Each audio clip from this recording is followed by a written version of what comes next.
अस्सलाम वालेकुम नाजरीन, आप देख रहे हैं पंजाब टीवी 92। मैं हूं आपका दोस्त राना मंसूर अली।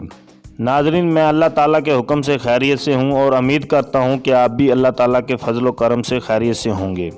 नाजरीन, आज की इस वीडियो में हम आपको बताएंगे कि कपास की फसल की बेहतर पैदावार हासिल करने के लिए वो कौन कौन से बीज की अक़साम हैं जो गवर्नमेंट से मंजूर शुदा हैं, और ये भी बताएंगे कि कपास की बेहतरीन पैदावार हासिल करने के लिए फ़ी एकड़ कितने पौधों की तादाद होनी चाहिए, और कपास की देखभाल करने का वक्त और तरीक़ाकार के हवाले से।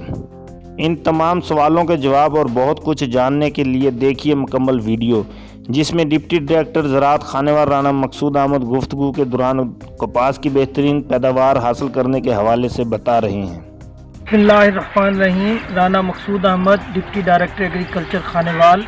मैं सबसे पहले तो प्रेस का और मीडिया चैनल्स का इंतहाई मशकूर हूँ, जिन्होंने ज़िम्मेदारों की रहनुमाई के लिए और उनकी आगाही के लिए ये एक सेशन का अहतमाम किया। आज मैं और मेरी पूरी टीम हम यहाँ पे एक मिसाली काश्तकार खादिम हुसैन बंगी साहब के फार्म पे खड़े हैं। यहाँ पर बहुत सारे रकबे पे काटन काश्त हो चुकी है और कुछ काटन की काश्त जो है वो जारी है। तो जो ये वैरायटी मेरे साथ खड़े हैं, जो वैरायटी काश्त कर रहे हैं, वो IUB 13 है, जो कि गवर्नमेंट की मंजूर शुदा किस्म है। तो यहाँ पर मैं ज़िम्मेदारों को ये बताना चाहता हूँ कि वो गवर्नमेंट की मंजूर शुदा अक़साम ही काश्त करें, गैर मंजूर शुदा अक़साम वो हरगिज़ अपने खेतों में काश्त न करें। गवर्नमेंट की जो मंजूर शुदा अक़साम है उनके चंद एक नाम मैं यहाँ पे बोल देता हूँ। IUB 13 है, MNH 886 है, FH 142 है, नयाब 878 है, BS 15 है, FH 142 है, लालाजार है और दीगर मंजूर शुदा वैरायटीज़ हैं, जो कि फील्ड अमला के साथ मशवरा करके और साबका सालों की जो पैदावार को मद्देनज़र रख कर वो अपने खेत में गवर्नमेंट की मंजूर शुदा अक़साम का इंतखाब करें। इसी तरह बीज को, ये मेरे सामने बीज मौजूद है, ये जहर आलूद बीज है, इसको हम सीड ट्रीटमेंट कहते हैं। तो मेहरबानी करके तमाम ज़िम्मेदारों को मैं मीडिया चैनल के ज़रिए और यहाँ पे मिसाली काश्तकार के तवस्सुत से ये मैं पैगाम देना चाहता हूँ कि वो सीड ट्रीटमेंट वाला बीज इस्तेमाल करें। इससे इंशाल्लाह उनकी जो इब्तदाई दिनों की जो 40-50-60 दिन की फसल है वो रस चूसने वाले कीड़ों से महफूज रहेगी।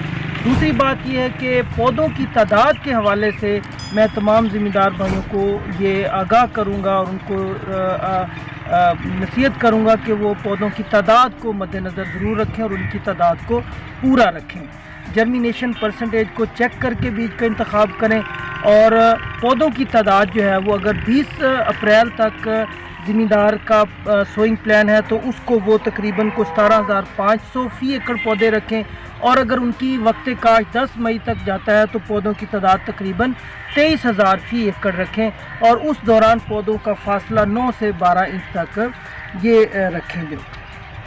तो मेरी ये दरख्वास्त है कि फ़ील्ड अमला हमारा जो है कोरोना की वजह से भी कोई छुट्टी पर नहीं है। सारे फील्ड के लोग, हर फील्ड असिस्टेंट, एग्रीकल्चर इंस्पेक्टर और दीगर बड़े अफसर सारे फील्ड में मौजूद हैं। एलानात के ज़रिए भी हम लोगों को कपास की तरजीह दे रहे हैं। किसी भी किस्म की रहनुमाई हो की ज़रूरत हो तो हमारे फील्ड अमले के साथ रब्ता करें। इंशाअल्लाह हम उनके खेतों में जाकर, डोर स्टेप पे जाकर हम उनकी रहनुमाई करेंगे। ज़्यादा से ज़्यादा काटन लगाएं ताकि हमारा मुल्क खुशहाल हो। और बिलखसूस जो कोरोना के हवाले से मैं ये तमाम ज़िम्मेदार भाइयों को गुजारिश करूँगा कि वो इसकी एहतियाती तदाबीर करें, मास्क पहने, हाथों को ऊपर कोई ग्लव्स पहने और एक दूसरे से फासला रखें। अगर कोई ज़री औज़ार इस्तेमाल कर रहे हैं तो उसको धोकर इस्तेमाल करें, और जो पानी का पीने का जो साफ़ इंतज़ाम है वो खेतों में रखें। तो ये चंद एहतियाती तदाबीर हैं कोरोना के लिए, जिससे आप ख़ुद भी महफूज रहेंगे और आपके इर्द गिर्द के फैमिली मेम्बर्स भी महफूज रहेंगे। तो मैं इन्हीं दुआओं के साथ इजाज़त चाहूँगा कि इंशाअल्लाह अल्लाह ताला हमारी काटन की फसल को अपने फजलो करम से बेहतर पैदावार की तरफ लेके जाए। शुक्रिया।